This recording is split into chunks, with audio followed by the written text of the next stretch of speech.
Kunaon calon racun teh dok, meserlah 10.000-an. Dan naon? Arek ngeracun mantan. Aduh kacau. Aya sih cuman hargana 20.000.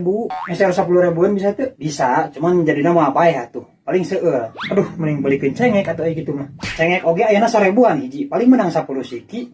Sarua keneh paling seueur. Mending malah kieu abong rek lebaran. Aya si racun nu murah, cobaan menang sabungkus. Naon? Udah di lockdown. Ah, lagi gaduh ya sabungkus. Tah eta kan racun. Sagedeung ieu sae teu pae. Acan, abang gue. Atuh amat duit ngan ceban make hayang ngeracun jelema, ngeracun beureut ge mamahi. Sebenarnya mah 20.000 tadi teh, cuman pas kadiekeun lapar, jadi dibelikeun heula somai cebaneun. Aya jahat mikiran beuteung, atuh mun dibelikeun racun kabeh mah mantan urang paeh karacunan, urang paeh kalaparan. Jadi paeh duana nya. Belikeun naon atuh nya, Dok? Belikeun kopi mending, urang curhat, saya ge rada rudet ieu teh. Oh, atuh. Pak.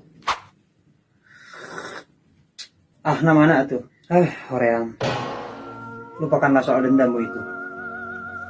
Aku sudah sering menjumpai orang sepertimu. Pada akhirnya orang yang menyimpan dendam akan berakhir menyedihkan. Ingat nonton Naruto? Jangan kotori tanganmu dengan membuatnya meninggoy. Lalu apa yang harus aku lakukan? Kakasih. Doakan yang terbaik aja yang manehna. Bisa Itu sakar tong di mana wae atuh. Bisa. Urang teh kudu nyontos sifat Rasul. Rasul sakala kumaha dijahatan ku batur, sugan sok ngabales, lain teh bisa ngabales, catet. Tapi kan orang manusia, boy, bukan nabi. Tidak perlu sebaik Rasul, tapi berusahalah untuk jadi orang baik. Dokter Zakir Naik?